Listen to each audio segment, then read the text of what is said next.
Next morning, no, I'm sorry. I turn on the TV, and Amy Schumer is saying what she's saying, which is somewhat comedic, and the people lukewarmly laughing. And then next thing, Will Smith gets up to accept the Academy Award for the Best Actor. Now I saw King Richard 3 months before that. Okay, I knew that he's the one that can. I knew what he took and what kind of performance that was. I knew where he reached to get to bring Richard to the screen. I thought it was magnificent. So I said, yes, he's gonna win. So when he gets up to talk about it, I'm saying, yeah, I got you. Yeah, I know why you're excited, and I know why you're trying to protect your women and close that door with you. Now come on in. You come on in. Come in. Come on. So I said, I know because I saw you dig for this character. I saw the results of the efforts of your work. I saw. So I know it. So when he was talking about, I had to fight for the women, and I had to fight for the sisters, and I had to fight for my wife and all the women. And so I said, yes, I understand. I was there with you.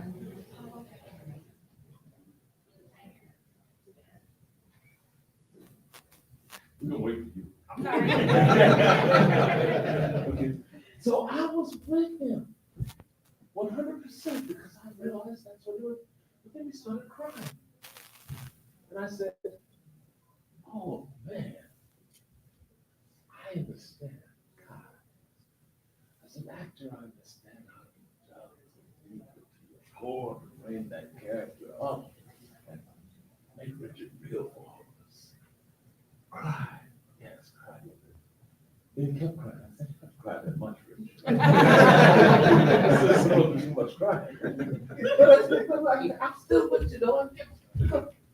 I saw it. I saw the depth. I saw him do it. I said, yes. I said, I understand. I'm with you.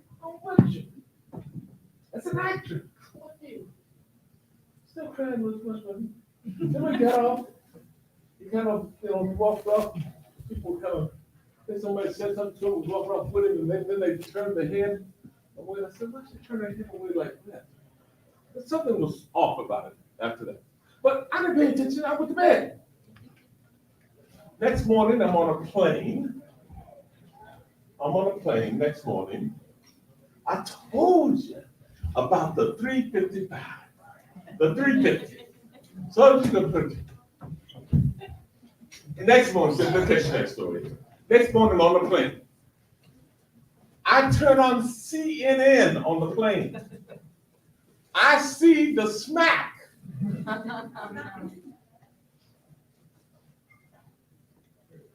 I said, oh shit, he really smacked. And they're playing it constantly, because this is the day after, right? So they're playing it I'm thinking this guy smacked. So, what's going on?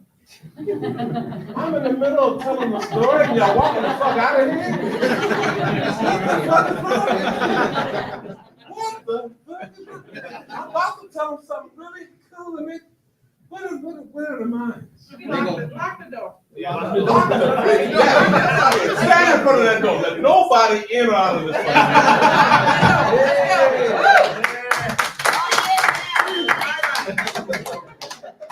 How stupid can you be? Anyway, so I'm watching this. God, he did. And then I have to replay this in my head because again, I didn't see it on television. It wouldn't happen.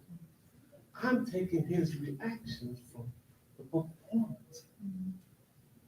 And so it took me days to kind of put it together. And I'm constantly seeing it being replayed. And I noticed something. And I'm not Will Smith's buddy. I'm not going to take up for him as far as I'm concerned. The man put his head in the block and he pulled the cord, right? But when he got up to go act Chris Rock, he did this. If you watch King Richard, this is Richard Williams's walk. Oh. He never left the character on the stage, on the dressing room, at home. He brought it with him. His mama said, I never seen him act like that before in my life. We know as an audience and what we've seen of him, this isn't that guy, right? Never been like this, has he? All of us. We all love this guy, right? Yeah. Nobody's seen this guy like this. So, the only conclusion I could come to was that he made the mistake that actors are told not to make. If you don't leave that character on the stage, in the dressing room, bring it home with you, it may ruin your life.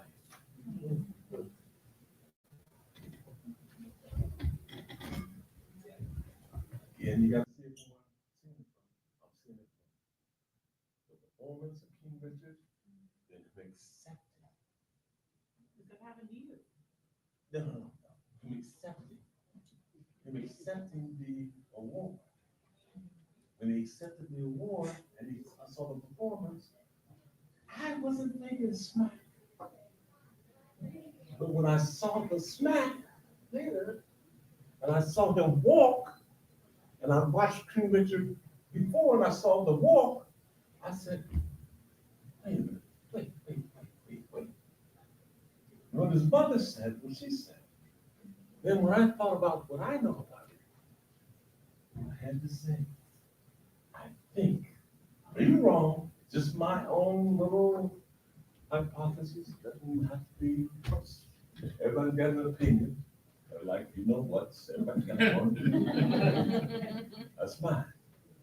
But that's my story on Richard and Will Smith. So that's the story. I was trying to tell it to those people walk out. Anyway, now I'm gonna tell you one more. I ain't got much time. I'll tell you one more. You ready for another one? Yeah. Good. This is really a good one. All right, there's another one. All right, everybody good one? Yeah. Good for this? Yeah. All right. Nobody's getting out of this room. You all stuck. Let me tell you, there'll be a whole wall to get out of this fucking room like that. I'm telling you. Here we go. I got my man on one door, man on the other door, and I'm getting ready to get up for there too. Somebody trying to get out. Okay. I did my first film, being a long time ago, I was talking about in 1975. Now, I can tell you two stories. I'll tell you one. We'll take two stories. No? If I had time. So I get a call after I did Big and Long. And they said, I don't know who it was from. I can't remember that now. But it was someone said, Ken, they want to see you at the United Artists Building. United Artists Building in New York is in Midtown, New York, around the Broadway area where Broadway theaters are. United Artists Building, okay? Used to be, I think, Mary Pickford and those people had created United Artists so that they could be out of the studio system and they could have more control over what they did. I think it was Pickford and whoever she was with, Douglas Fairbanks Sr., a few of those other people, maybe went to Cary Grant and Gable and eventually something like that. But anyway, that's something they described. Anyway, I get a call to go there. I said, who wants to see me? Never mind, just go over there. They gave me the names of people. I went over there. I don't know what I'm doing there, but I'm with this guy's office named Irving Crush. Same guy who produced The Wanderers, film that I was in. He had offices in that building. So I go to his office, and I meet a person by the name of Anna Navarro and Chris Mankiewicz. Chris Mankiewicz's father is Joseph Mankiewicz. He's got all the Academy Awards on his mantelpiece. He's dead now, but the great producer director. Anyway, they say that they're going to produce a movie. They're getting ready to go. They have me and on the East Coast. I was living in New York, and a guy by the name of Dick Anthony Williams on the West Coast. He's in California. Do you know The Jerk by Steve Martin? Yeah. You remember the black family he lived with? Yeah. You remember the tall, light-skinned guy that was his brother in the black family? If you can think back to that, you can call that tall, light-skinned guy that was his brother, the tall in the black family. That's Dick Anthony Williams. All right, done a lot of stuff. Anyway, they said we're looking for mulatto, which is black with mixtures, with mixed it. And I was East Coast, Dick Anthony was West Coast. And so they said, we need to see something. We're considering you. We'd like to see some film on you. And I had no film. I had Bingo Long, Trapping All Stars, Motor Kings. That's the first thing I'd ever did. And that's film. I had a Kojak to guest star on, but that was it. And I had nothing to show me. So I said, listen, I have nothing to show you, but I'm doing a scene from The Great White Hope in my acting class tonight. Come see me. No, we can't do that. I said, it's just straight down 7th Avenue. You're on 7th Avenue, straight down 7th Avenue. It's 2 miles. You know, just come down and see me. No, we can't see you. Please, if you want to see what I'm doing, then. So we're back what they decided to come see. Came down to see me. So I'm gonna do the scene. Called me to the lobby afterwards to meet them the next day at 9 o'clock. I got there at 8, they got there at 10. So I get there. And they tell me that I'm gonna play. Does anybody know who Crispus Attucks is? Yes. Okay. I'm gonna play. Anybody doesn't know who Crispus Attucks is? Hold up your hand. This no problem. I know. You don't? Okay, he's the first man killed in the American Revolutionary War. Okay. Is that his bullet was the first one that started the war. All right. So he said, you're gonna play Crispus Attucks. So it'll be for bicentennial, 1976. Your co-stars are going to be Sir John Gielgud. I'm looking at people who know what I'm talking about, right? Sir Trevor Howard. Oh.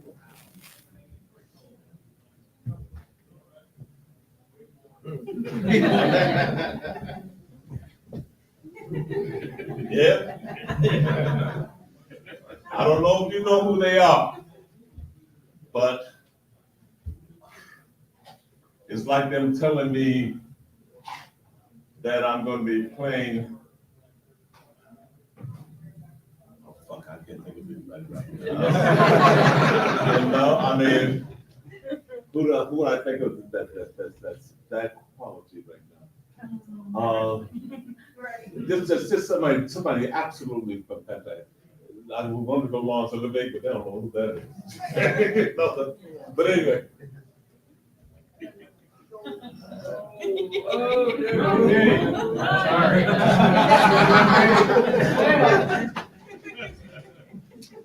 That's all right. Have a seat. Just don't leave. Have a seat. Just don't leave. But don't get up. You're in here now. You're in here for the duration. All right? So I would travel. We were going to shoot it in Boston, Jamaica, and London. And for those people who don't know, those co-stars that I was talking about are the epitome of British acting.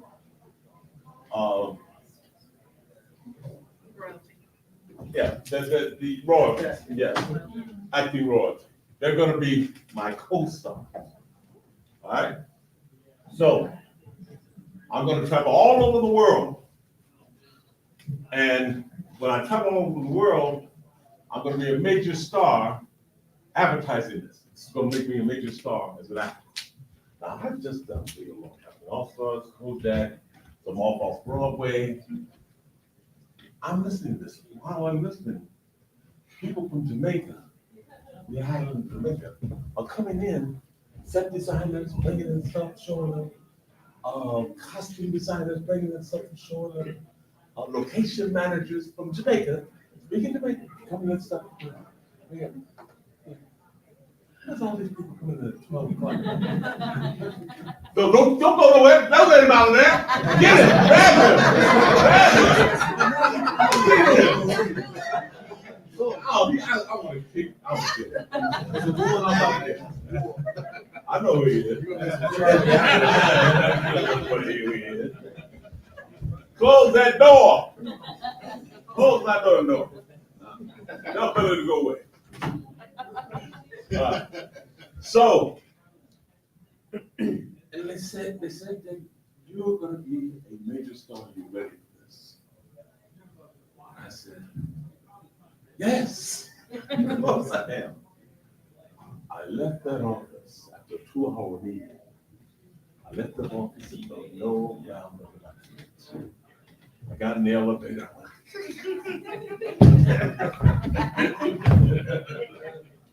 All that stuff. They said he'd call me in 2 weeks. 2 weeks passed. Third week, I called that office and said, listen, I'm talking, I had a meeting with Chris McElwitz and Anna Navarro, and they're supposed to get back to me, nobody's coming back. Oh yes, what's your name, KEN FOREE? Oh yes, Ms. FOREE, yes, we'll have him call you. All right, thanks, I appreciate it. 2 days later, they called me. You can look this up if you want. In fact, I invite you to look it up, please. In 1975, the laws for financing films, there were tax laws that were changed. So half the films that were slated to go that year were dropped. Christmas Addicts. Oh, man. Now, I'm gonna turn this around to something else for that.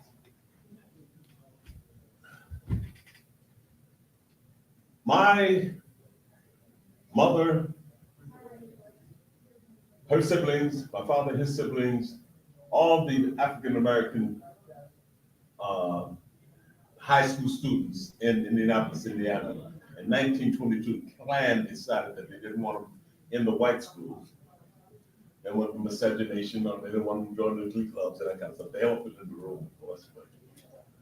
And so they built this school, and they put them all in this school called Christmas Addicts High School, right? So I'm writing one day. Not writing. I've got a guy that writes. I got a producer who I have a connection with, who I think I can get to do a low-budget action adventure film. We can keep it under $1 million. So I'm telling this writer, let's write about, the low budget. So he's writing, and I send him a few notes on, what he's writing, something that I think or whatever. Not much. Executive from HBO is at my house, and he's waiting somebody at my house. And I had my stuff that I was writing, my notes that I was sending the guy, I just sent him, and some stuff that he sent me back. And it was taking this person a long time to get dressed, so he was going through my stuff. And I didn't pay too much attention to it because I was sitting, I was like moving through the house, doing other stuff. But I saw him come to, and he asked me, Ken, what is this? I said, oh, this guy's a writer, he's a writer, I'm working with him. He's a writer, I gave him some notes, stuff like that. He said, well, whose stack is this? I said, that's mine. Stuff I've been sending him. He said, what's this is his? I said, yes, it's stuff he sends me back. He said, why are you writing with this guy? You're a better writer. So I said, right. And I ignored it completely.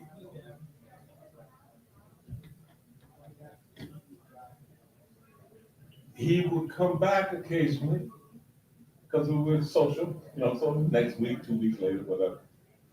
And he would see some other stuff. Because I had stuff, just, little stuff there and there. And he said, "You still writing with this guy?" I said, "Yeah, why are you writing with this guy? This guy's not good and you're good." He said, "Why don't you write?"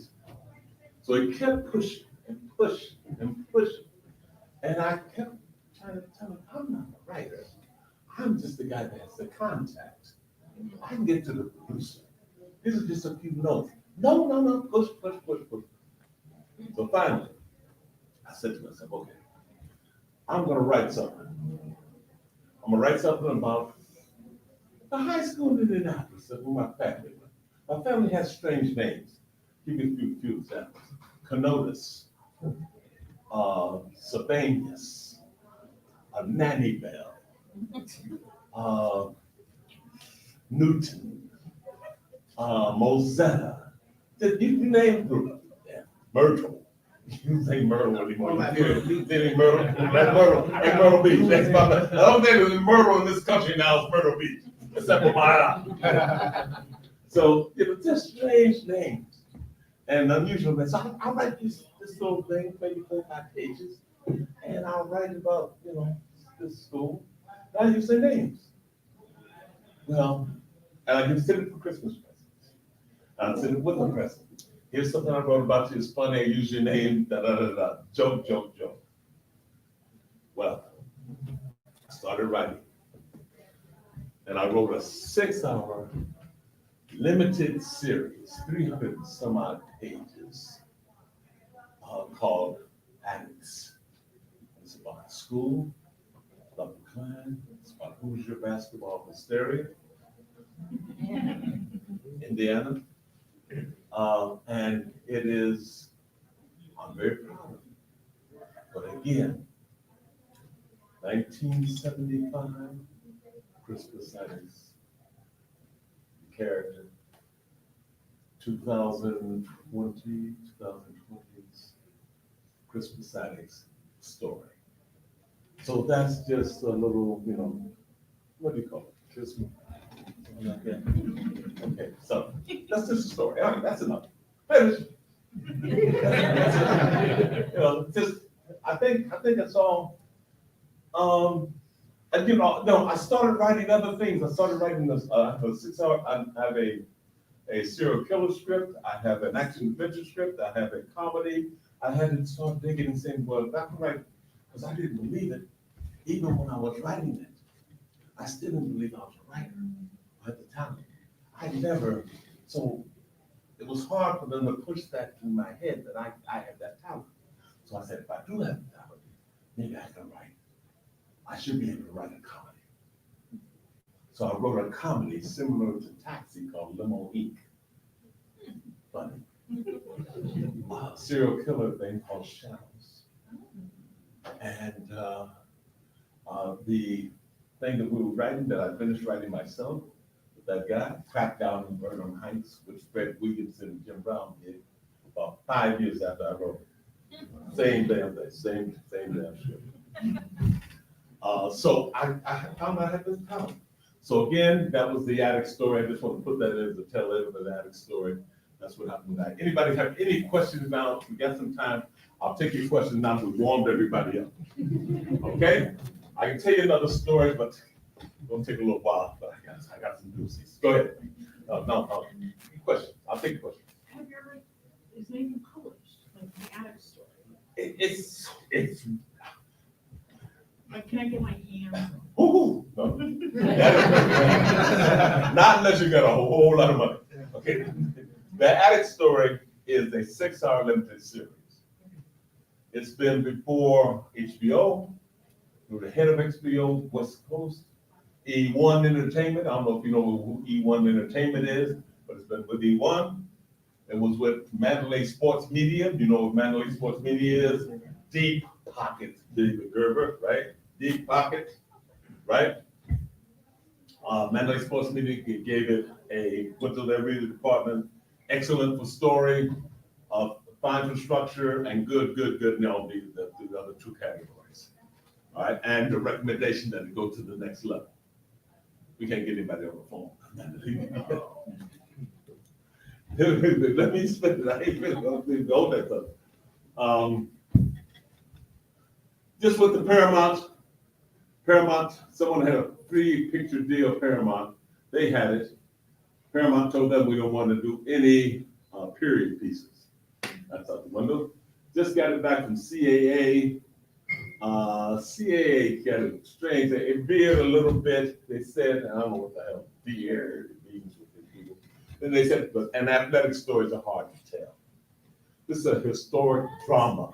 This place is now what do they do when they make a place where you can't do it? It has to stand as it is. They protect historical. That's what it is now. It has a library. It's also still a high school. Probably has more history than any other high school in the state, in the country. Oh, wow. No doubt. And, so anyway, it's been down the road. I'm still pushing it down the road. I'm pushing other stuff down the road. I'm gonna push. If things don't go the way I want, I will start to write the book. Yes, and then you get to write, see it. Okay? I'm gonna write the book, so. Where is the high school? Is it in Indianapolis, Indiana. Yeah. Because I grew up in Illinois, that's what that. Indianapolis. You have one in Carbondale, Illinois, called, is it Carbondale? Carbondale, I think so. Carbondale, Illinois, Christmas Satisfaction as well. It's not bad. Okay. We have one in Indianapolis, Indiana. And this is the one, Oscar, anybody know anything about basketball? Where history? A little bit. Well, Oscar Robertson, Yeah, yes. the big O, they called it at one time. Okay. Yeah. That's where he came from. He came out of there. Yes, and several others. I mean, they thought it would fail. They thought it would just create a lot of laborers. What they didn't know was that the Black people with PhDs around the country could not teach anywhere, were having a hard time finding jobs to teach anywhere. So they came to attics. Oh. So attics produced some of the great generals, inventors, opera stars, whatever category you want to name, attics has produced them. And so they say that they have that old saying, and they use it a lot. They gave us a bucket with one lemon, and we made a whole bucket of lemonade with it. So it's a great story. So it's like, yeah, but still, I do what I can when I can, how I can. Anyway, I'll be kicking it a little bit this year, and then if it don't, screw you. Take this. Okay. Any questions? Yes, sir. So like the symbol for acting, the frowny face and smiley face Yes. sort of thing, and how Jordan Peele, for example, like a lot of his horror movies could have easily been a comedy skit, but he decided to lean a certain type of way. Mhm. Do you feel a similar type of way when acting in horror or acting in comedy? Like when you act like a King Cal as opposed to Dawn of the Dead? Comedy is just a different monster of ability, but it's hiding. It's all important on comedy. You can't do comedy without having exquisite timing and do it well.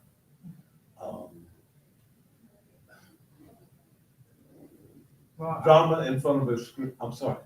I say that thinking about like stand-up comedy, some of the topics that you talk about Yeah. is typically horrific. They just chose to rephrase it to make it comedic. Subject matter usually is kind of horrific, and it could go either way. It's pretty much about how life is. I mean, as actors, we deal in emotion. That's what we deal with. That's our bread and butter. So if it's comedic, if it's tragic or dramatic, it is all about what we do every day with each other.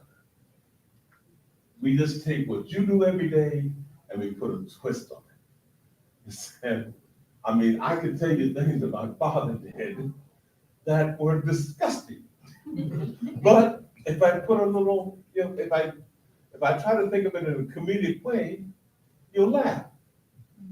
Is that, so that it's, you take what we do normally every day and you see something either humorous or tragic, and you try to find out how to do that, or how to grasp that, you try to find out as much as you can about it, and how you can find something similar in your life that you can recall that might help you get there, so that you can relay that to an audience.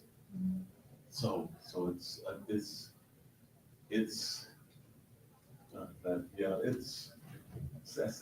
that makes me think of the Will Smith thing, face, Yeah. two faces, yeah. About tragedy and. Yeah. That's, guy was just tragically ruined. You see him afterwards, he's like, So what I just did.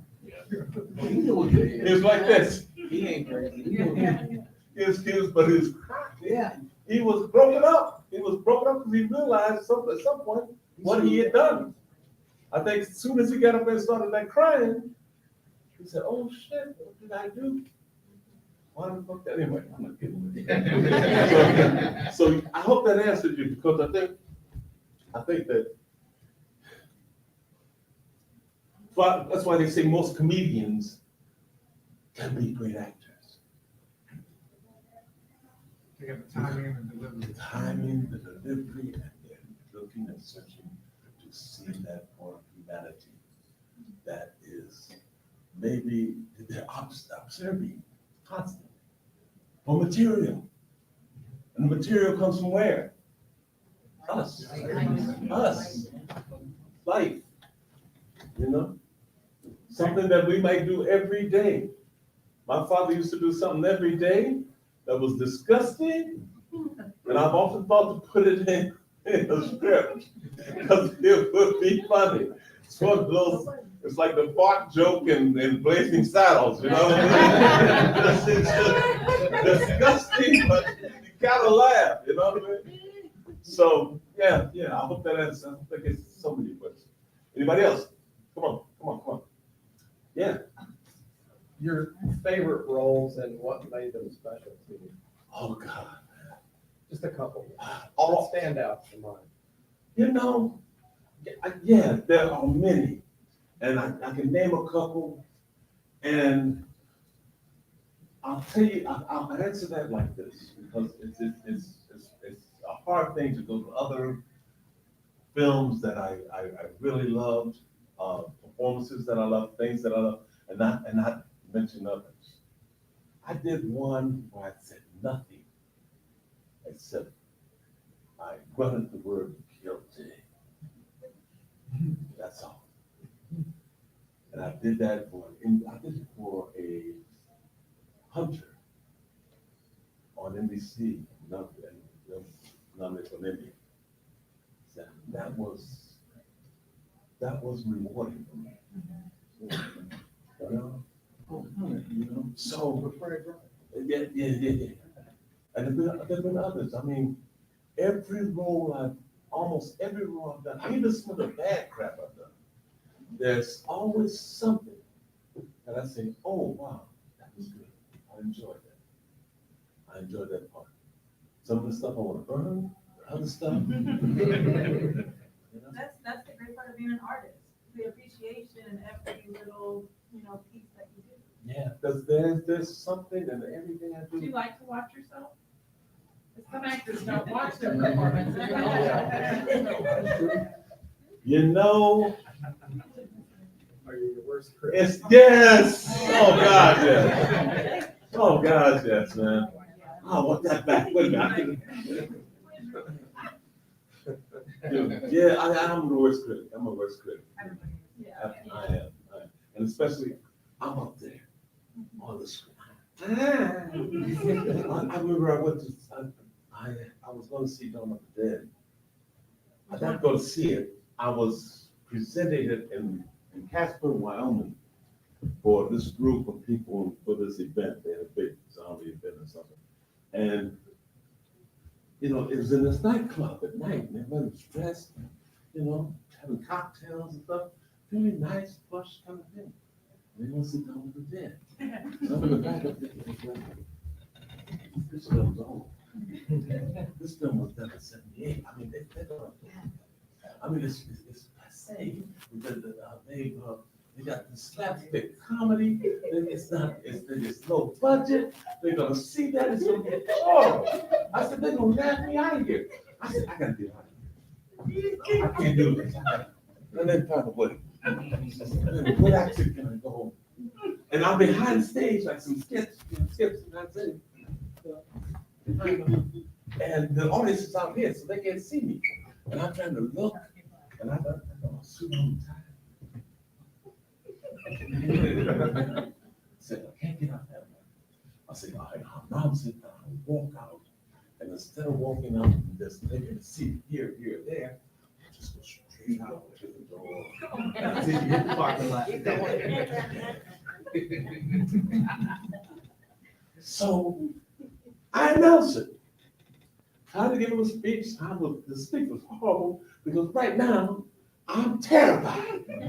I hope you like it. Have a good time. Because I'm really thinking, God, I'm in big trouble. Go to walk out the door, and the door locked.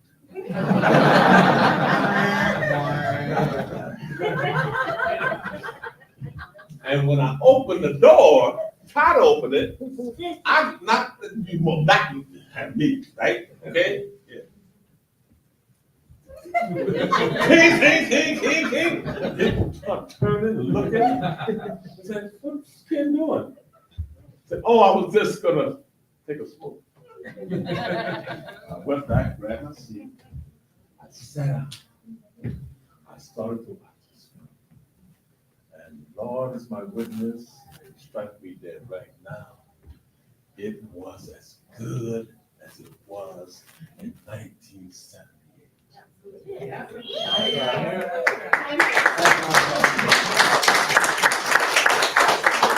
Hands down, I swear to you, I got no reason to say this. Nobody paying me to say this. I don't need to say this. I have no ulterior motives. I'm telling you, I looked at it and I said, God, my co-actors were great in this. I said, this is good. I'm entertained. I don't go anywhere. Bring me another cocktail. I'm gonna watch this all the way through. And that's what this film is.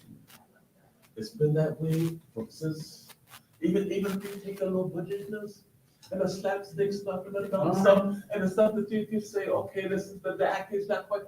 If you take all the little negatives away, this film exploded. In 1978, it blew up all over the world. The Dario Argento in Europe put it everywhere. And Richard Rubenstein and Salah Hassan had it in every drive-in, late night movie house, and every real classy theater, not just bad theaters, classy theaters in the country, man. And we got reviews. Did you hear about the reviews? Anybody know about them? We got thumbs up from Rex Reed, Cisco and Ebert, Brona Barrett, Gene Shalit, and several others. If you don't know who these people are, they were the top reviewers of the world. They were all of you people who don't know, too young to know. They each had a show, like your 6 o'clock news. They had a section on the 6 o'clock news where they talked about movies, each of them, on each of your major networks. And they talked about Dawn of the Dead, and they said, thumbs up, go see it, it's great, it's really good, we're not gonna see it again. It's not for us. But the people who love this stuff, it's really good, go see it. So this thing exploded all over the place, and it is still. I just left Germany, and it was crazy. They were coming to buy nothing. they had these people, they buy a ticket to get in, or not, to buy an autograph, give them a ticket. Then they had a guy that was a vendor selling them pictures of me. I had all my pictures, I never used them. Not one, everybody was bringing them. I said, this guy's getting paid here, this guy's getting paid here. I said, everybody's getting paid in here. You know? I said, wait a minute, how much am I making? But yeah, it's been that great of a film, and it's stood the test of time. It's that, you know, something, come on, man. It's been rated in the top horror films, the top films of all time. Hey, it ain't about me, baby. I ain't not doing this for ego. I'm not doing it because I was in the damn thing. It ain't about that. I'm just telling you, I'm as surprised and as shocked as some of you might be to hear that. I saw it. I went to Empire Magazine and saw them rate this with Star Wars, with Clockwork Orange. It's that they rated me number 4 action hero in the history of film.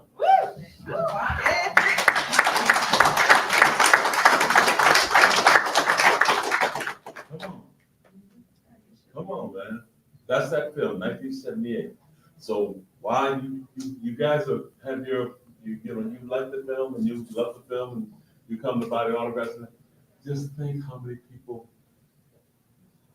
younger than you, older than you, have passed this way before you, and will come in behind you and love this film. That's what it is. Any question? Can we get This young lady has a question right here. Yes. Oh, hello. Hi. Did you have any like serious horror people that you looked up to, like Vincent Price or something? Like, what were your favorite Oh, movies? God, yes, I love to be scared to death when I was a kid. Yes, absolutely. We had those Friday night things, you know, with some guy that was creep show guy, something that would play the Friday Every night. city had one of those shows. Every city had one of those shows. Saturday night Oh, feature man, feature. come on, man. The Wolfman, and Dracula, Bela Lugosi. Bela Lugosi going crazy, you know? Wolfman, Dracula, Frankenstein. You know, even Abbott and Costello, we Wolfman. I love that. That was crazy. I love that stuff. So yes, I loved them, all of them, every one of them. Could not get a house on Haunted Hill. Yes. And some of the Hammer films as well. I love the Hammer films. Absolutely. With that, I was in the film so much. I used to go to the movies. I think I saw the 10 Commandments about 30 times. It was 9 cents to get in. Don't ask me why 9 cents. I have no idea. Do this movie in the neighborhood. Walker Theater, Madam Walker Theater. 9 cents, run down the corner from not far from Maddox. 9 cents to get in, and you know, on an afternoon or Saturday or something, they ran the 10 Commandments there for about 4 or 5 months for some reason. And I went in and see it all the time. You said that all day. Yeah. You know, so yeah, I love film. Love good film, and I love varied films. I'm not stuck in. I'm not stuck loving any one particular thing or any one particular box genre or discipline. I love things that are good. If it's good, I like it. So I don't care if it's country and western or it's rockabilly or classical. You know, give you the 3 tenors every day of the week. That's Sal, Dominguez, and Pavrachi. Give me them every day. Give me Motown all day long. Give me some heavy rock. It's good. It's good. I don't separate. I have buddies that are like that. I don't want, you can't. No, I can't. That's it. Anybody else have a question? How do you feel about the evolution of zombies in films and TV shows? It was first, it was vampires. Vampires came in first. Started, I think they, forget what vampire films are, series that they had. Dark Shadows. Dark Shadows was the first, but after that, they were, in the last 20 years was Twilight. Twilight was Shining. Yeah. Interview with the Vampire. Interview with a Vampire. Yeah. That was all that stuff. Yeah. Exactly. They were first, and then it started with zombies and werewolves. Yeah. Werewolves. And they haven't really gone as far with werewolves, I think. No, they haven't. But the zombies really kind of took hold. I noticed that because I started noticing people, commercials. You hear about zombies and all kinds of things, commercials, people dressing as zombies. Weird places where you would see a reference to the zombie or the word zombie, and I started thinking, why am I hearing, seeing so much about more about zombies? I said, well, okay, that's a good thing, I know something about that, so it's good. And then, of course, The Walking Dead just exploded with it. And everybody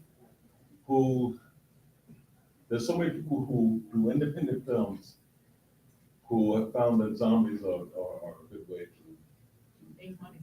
make money. Thank you very much. Right, make money, and also, there's a huge, like you said, like I said before, there's a huge following of zombies, and blame it on George Romero, blame it on all of his stuff, and then because he started, everyone copied him. So the people were doing it in the basements and then wherever they could, they did as much as they could. They made zombie films, and that's why they're so popular. Who has that question? He did. Yeah. In Dawn of the Dead, Yeah. at the end, Yes. what made Peter change his mind? He told Fran he didn't want to go. I've been, this has been puzzling me for the past. He sat there in the room with the gun to his hand, and then all of a sudden he started karate chopping. They ran out there. They played the 18 music. Got in the helicopter and was like, how much gas we got? It's like, not much. He said, okay. That's all right. You Go. I wrote the end of what happens between Galen and I myself when we leave. Babies didn't. Stephen was There were babies. I can't go.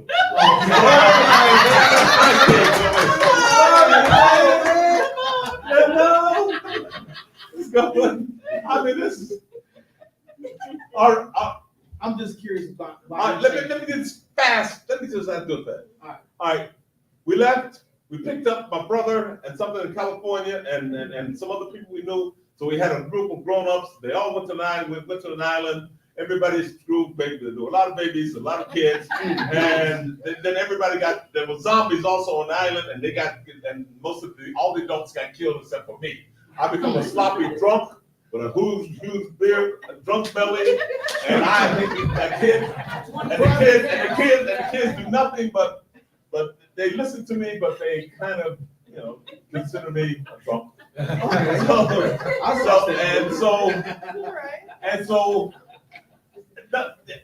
we're fighting. We live in a Swiss Family Robertson kind of country. All right. There's tankers and there's ships and there's schooners, and there's a lot of other stuff I can tell you about. It's very good. It's very good. It's very inventive. I've done it, and that's it. I can't go any further because I know I'm that's a little sensitive. Now let me just tell you about the gun. We didn't want a Abandoned. Yeah, like, I like. tell you, it Night just, of it the just, Living Dead. Night of the Living Dead was bad enough. Worse than. Worse than it. Worse than you can think of, you know, and we didn't want that. We said, yeah, George, as I remember it, it's like everything else you see. Two people see an accident on the corner, they're gonna give you different stories. So I'm gonna give you mine. George and I discussed it just before we started shooting. And I said, you know, so what are we gonna do here? You know, I think we kind of came to the conclusion that it would be better if we lives and that we Didn't she have put her head in the helicopter blade? yeah. Huh? I said she put her head in the helicopter blade. No, In see, the original- that- well, in that- the that- original. That was what was proposed. Yeah. Right, right. And so they I'm put a glad test it up didn't there play to out see that it, way. but no. it didn't happen. Yeah, I'm glad the ending went the way it did. I'm glad it Yes. did. If Something like that. let me tell you something. If I can ever get my hands on enough money, Okay. and I can make the back end, You make a no, just make the ending where what happens to us, because Galen gets killed, but there's no mention of her, there's a tombstone, Right. but I don't mention her name, I don't see her name, you see a helicopter that's rusted, can't tell what helicopter it is, because again, the license, Right. I don't have a right to do that. Right. So I kept it every day, so you see me pray by there. She's had her son, which is named, what's his name? Stephen, yeah, Stephen, yeah, Stephen. Stephen. Named Stephen, so I kept that. That's right. One She day I was kept- pregnant, that's right. And my brother is on the other side of the island, working with zombies and a professor because he wants to domesticate them like they didn't show up there. Yeah, they was dead too. All right. Exactly. Am I giving you enough stuff so you can understand that I can write a little bit here? I didn't have you lived. Yes, yes.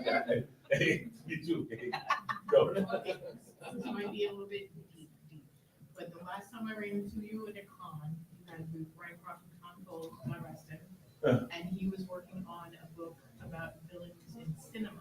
I heard a rumor that the two of you were collaborating on said book, and you might be following in his footsteps. No, Okay. no. Tom was a nice guy. I knew him. I didn't know him that well, but I knew him. He was always a gentleman to me. So I have nothing but respect for him.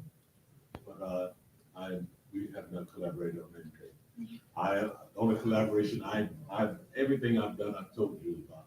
I am a soul on. I'm the guy. Blame it on me. Bad good. Anybody else? Whoop. Was somebody back here too? Was there somebody? Oh. Let me go to. Yeah.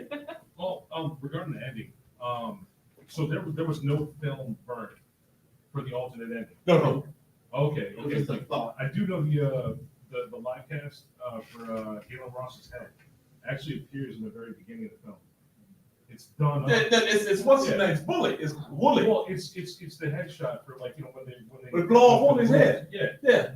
That's it. That's Galen Ross. That's Galen Ross head. Yeah. That's Galen Ross. That's what they use. They just flip through their head. Intended for the alternate ending, but it was only They tested it in the chopper blades once, and that was it. That's all I know. Okay. Other than that, nothing. Gotcha. You? Yeah. Oh. Somebody say? You okay? You okay? Okay? Good? Okay. I just wonder if you had any cool stories about Vonda, like, or like on the set, like what was Or your favorite George story? Romero or something. Yeah, something that was like, You call him Roger Short. yeah. Yeah. Short. That's not commonly done. That's when that song came out. And that song came out just as we were doing the filming. And I looked at him, I said, I hit him with it a few times, you know. Anything about, it was an adventure, guys. I was young. They were young, inexperienced. We all were. anxious. I just do it motivated, you know. What happened? It was George used to say cowboys and Indians. So we do it. I don't think of anything that happened. Did you do any funny pranks? You know, we got snowed in Pittsburgh once we had, and I asked Richard what we're eating for lunch, and he said, "You see it, coffee and oatmeal cookies." But there was a time, I'll just give you one, because it's not much, because we're so busy. I mean, we're shooting at night, we're trying to get home to sleep in the day, and come out there again at night, and we were just trying to get through it, you know? But there was, you know, when we put the bodies in the freezers? Yeah. Okay. Well, we stopped at a point, and we were having a discussion about one of those technical discussions you have with a director, producer, actors, that kind of thing. This is a small meeting on the set, right? Just talking to each other. And the flags are here, the carts are here, and the extras are still laying on top of each other.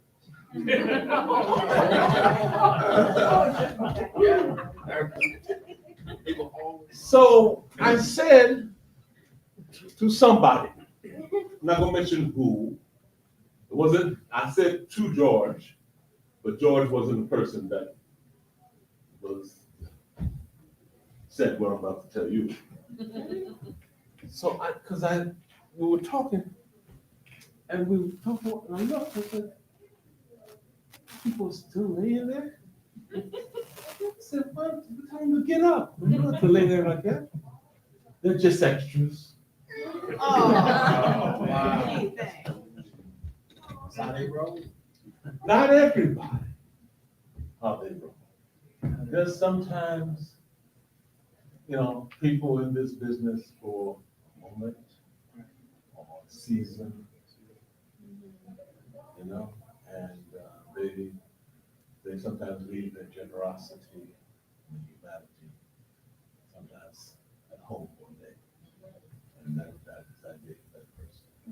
You know, I told him, and you know what I told him at that point. I didn't tell the person, I just told him, I need to get the fuck up. But that's dope. Anybody got anything? Anybody got anything good? You want to throw? Yes, hello.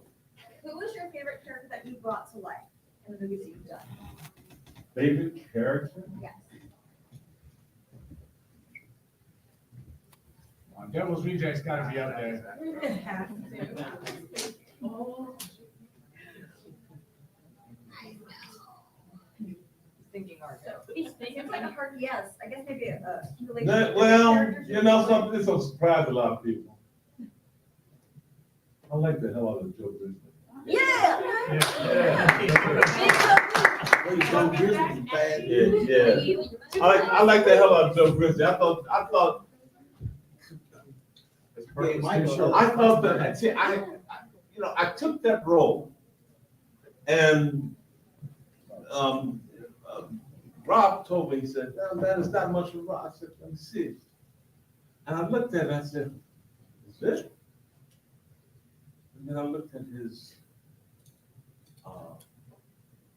the haberdasher, and I looked at his line. He said a line that had only been said by one other person in the history of film. And that was struggling smart. What with her hair? Yeah.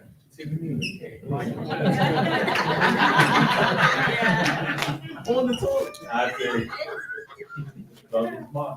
And I said, he gets a jumpsuit for me, so every Halloween that he's in, he's wearing my jumpsuit.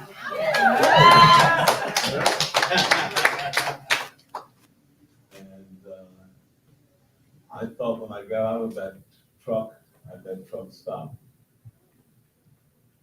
that Joe Grizzly could have gone on for a long time.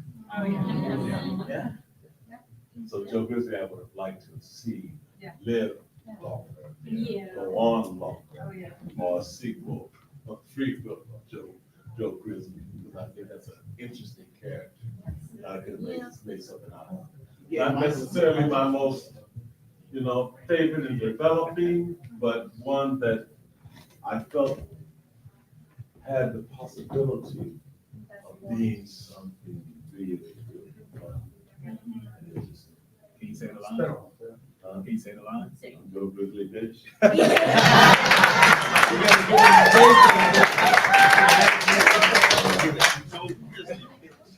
That was an ad-lib. Did you guys see it on Instagram where they showed the behind the scenes of that scene? No. Oh man, I just saw it recently myself. I saw it recently myself, and I forgot. I knew it was an ad lib, but I didn't know Rob's reaction. I forgot Rob's reaction because when we went back and he said,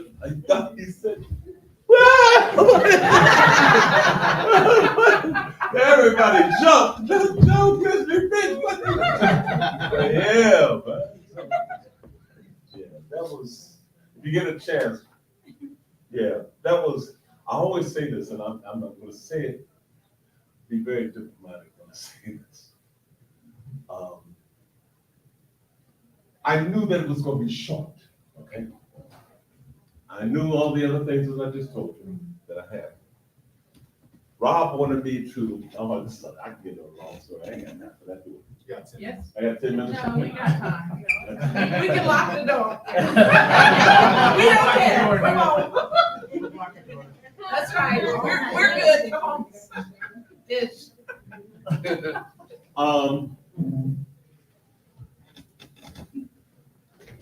Okay, fast. We're going to be fighting with Tiger, big guy, right? Said, okay. So I'm naturally boxing, I box, and I do other things, but I'm naturally what I feel comfortable. So I'm boxing, and guy had me warm up, and I'm warming up, and I'm in fairly good shape. Yeah, I'm ready to go for Tiger, right? And guy says, come on, come here, and I didn't warm up. And it was one of the trainers that I'm by my side, a little bit less than me, his brother. So I'm throwing. And all of a sudden we get to about the 3rd, 4th, 5th round, something like that. And he starts throwing, pop. So I said, pop.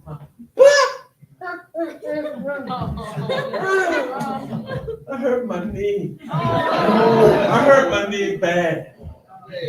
So I have to go to the emergency room. I said, you have to fix this knee. I'm hurt. They said, no, you have to rest it for about 2 or 3 weeks and you'll be okay with rapid once. I said, no, you understand. I gotta fight a guy that's 7 foot. In about 2 or 3 weeks, gotta be fighting him. I need my knee fixed. No. You can't do this for you. Look, I said, you don't get it. I have to fight this guy. I need to. They call security on me. American medical. And so I went up to San Jose for a convention, bandaged up. Somebody says to me, let's throw a party. I had this huge suite. So I said, yo, let's throw a party. I said, I'm not gonna be able to do anything the same day, but I'll throw the party. We can have it. I'm not stop it. The guy that agreed with me to throw the party, backed out the platform. No. I'm stuck with 150 people, not 150, 60 people coming up to my room expecting booze and a party. I asked a friend of mine who worked with Lionsgate at the time, I said, is there a discount liquor store where I can get some cheap liquor? He said, no, it's called room service, Ken. So the only time I got out of my bed, and I'm in my bed with the leg up, and they all in the bed.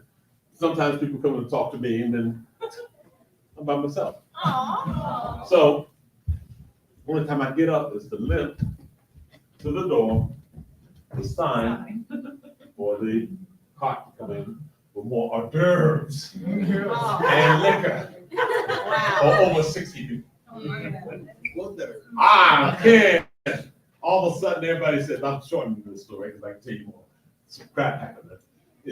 Ken parties like a D. Snyder on Fangoria Rap. Ken parties like a rock star. Ken, we want to interview you because we heard you party like a rock star, baby. I got my leg up over there. I ain't partying. I ain't seen nobody party. All I see the bills. I spent about $2,000 and that's it. You kidding me? So anyway, I get back. I go to do this scene, and Rob asked me. I got my leg bandaged up. I'm walking next to Rob and said, he says, Ken, what I want you to do, I want you to get that idea. I want you to do a spin move, a turn, all the way around. Come to the mirror and go, ooh, nice. I said, I can't rock. But I don't, but I was missing a beat. He said, you hurt your knee, didn't you? Yeah, I did, rock. So that's why you see me do the little thing in the mirror. But I was originally supposed to come up and go, spin, and go, spin, wait, and then go. So I said, okay, got this little thing. This fight has got to be something great. There's got to be something great. And we went through a little practice, a little rehearsal. And I wasn't feeling it coming at me. So I whispered in the ear. What you say?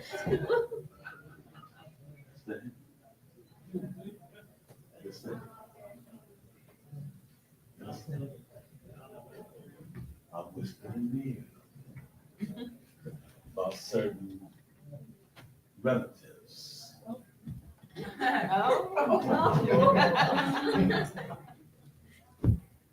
Saying some very unpleasant things. Get this theme going. That's what you saw after. That's what. You got that right. That's why he broke that whole. Hey, man. Hey, man. Give me this. I'm gonna take this. This is this is what I got in this scene too. The rest of it, this is the last of it. You gonna kill me? Kill me. First of all. Not hardly, Jack, but anyway, it's all right. Sorry, no, stop that. Smack. I'm sorry. You get stupid sometimes. But no, I wanted it to be real. I wanted to be remembered, and I wanted to get everything I could out of that fight. And so I did everything I could to inspire him so that he would bring it to me and I could bring it to him. And that's how we did it. That's how we broke stalls. Yeah, y'all destroyed that. Those stalls were in the cement. They were in the cement. They were bolted. Yeah. Those stalls were all bolted. Breakaway. No breakaways. Nothing break. No. Wasn't no breakaway. So he was hitting your hand. Hey, buddy, all day long. All day long. All day long. Come get some. Yes, sir. That's what I'm talking All. Yeah. Behind the scenes on YouTube showing the aftermath. Oh my God. Yeah. It was So that's it was all I had. Besides what I said outside, what I said in the mirror, what I said on the toilet, and I'm Joe Brindley bitch. And after that, it was me and you going man to man on man. And the girl Well, that's before that. Oh, yeah, you know. Before that. And that comes from another joke, real quick, joke.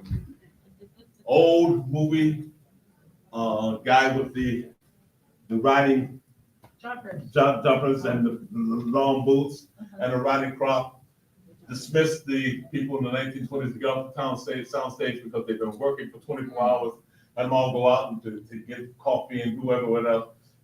And he's sitting there, excuse me, ladies, sitting there, and young extra was giving him head. Children in here? Little children, right? Okay. Hot from minute hot. Talk for a minute, I missed a child.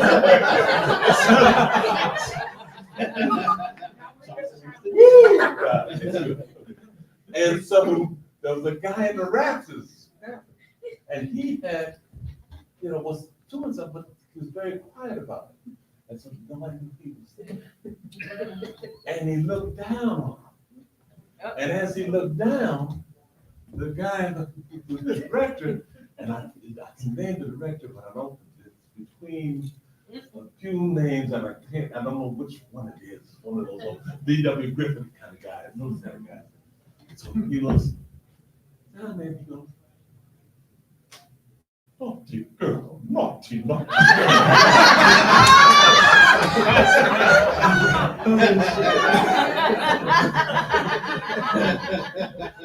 So that's what I got. Naughty girl. Naughty girl. Naughty. He did say that.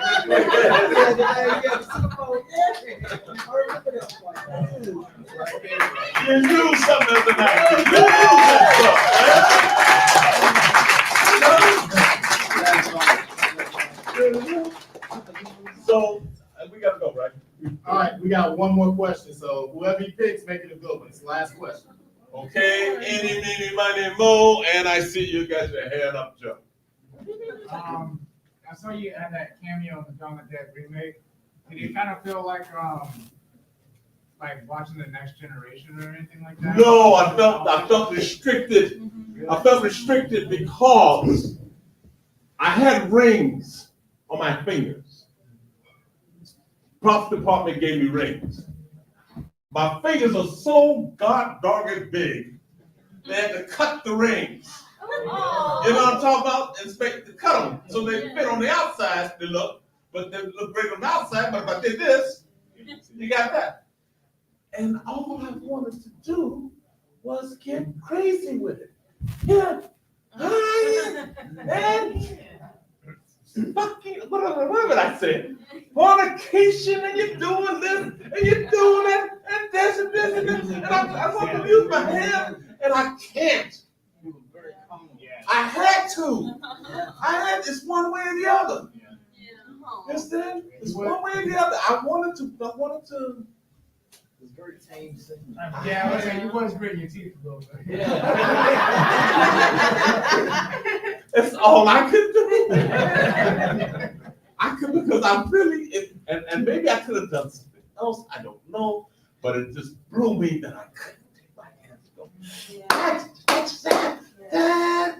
Holy moly, good Jesus, God Christ, save us from these people. Save us from the zombies. Save us, God, Lord, it's for you. You.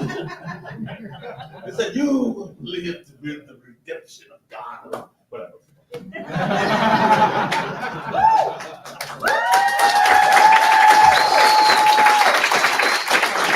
Ladies and gentlemen, thank you very much. I appreciate you. Man, it's wonderful for me.